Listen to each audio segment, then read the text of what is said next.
किसान वीरों नमस्कार। मैं हूं आपका दोस्त परमजीत सिंह और आप देख रहे हैं आपका अपना पसंदीदा YouTube चैनल सिंह फार्मिंग। किसान वीरों आज की इस वीडियो में हम आपको बताएंगे कि धान में BPH यानी के ब्राउन प्लांट हॉपर को कंट्रोल कैसे करें। तो दोस्तों BPH धान में लगने वाले प्रमुख कीटों में से एक है जिसको भूरा तेला या भूरा फुदका भी कहते हैं। यह दो प्रकार का होता है। एक तो होता है BPH यानी के ब्राउन प्लांट हॉपर, दूसरा होता है WBPH white backed plant hopper. इसका जीवन काल लगभग 15 से 20 दिनों तक का होता है। इस कीट की मादा अपने जीवन काल में लगभग 200 से लेकर 300 तक अंडे देती है। इस कीट के अडल्ट तथा निम्फ दोनों ही धान की फसल को नुकसान पहुंचाते हैं। इन कीटों की संख्या बहुत ही तेजी से बढ़ती है। किसान वीरों जब हमारी धान की फसल गोब की अवस्था में आ जाती है या फिर उसमें बालियां निकलना प्रारंभ हो जाती हैं, उस समय से लेकर धान के पकने तक की अवस्था तक भी इस कीट का प्रभाव फसलों पर देखने को मिलता है। यह कीट अक्सर झुंड में रहते हैं। यह कीट धान की फसल का रस चूसने लगते हैं और पौधे पीले पड़कर बहुत ही तेजी से सूखने लगते हैं। पौधा कमजोर हो जाता है और पौधों की वृद्धि रुक जाती है।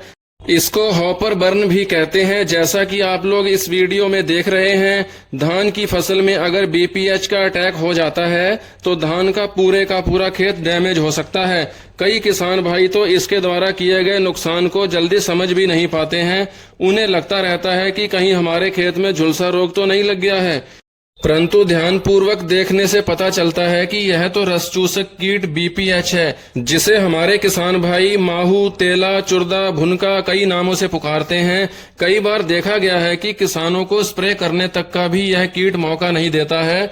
यह पौधे का रस बहुत ही तेजी से चूसता है और पौधे को बिल्कुल पराल बनाकर सुखा देता है। तो दोस्तों इस कीट को कंट्रोल करने के लिए BPH के अटैक से पहले ही हमारे किसानों को धान की फसलों पर स्प्रे कर देनी चाहिए ताकि फसलों को बचाया जा सके।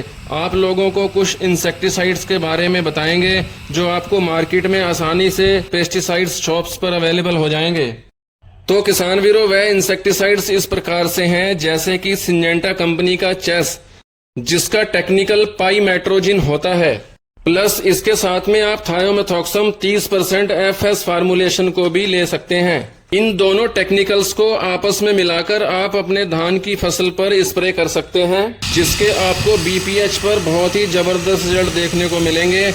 तो किसान वीरों अब हम बात करते हैं इसकी सही मात्रा और डोज के बारे में। तो चेस यानी कि पाइमेट्रोजिन 120 ग्राम प्रति एकड़ प्लस इसमें थायोमेथॉक्सम 30% FS फार्मूलेशन को 200 ml प्रति एकड़ के हिसाब से आपस में मिलाकर 200 लीटर पानी में घोलकर धान की फसल पर एक समान स्प्रे कर दें।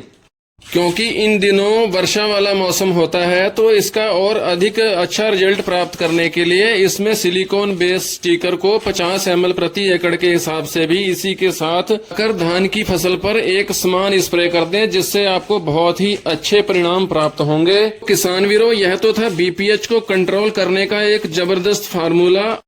आगे आने वाली वीडियोस में हम और भी खेती बाड़ी से संबंधित नई वीडियोस आपके सामने प्रस्तुत करते रहेंगे।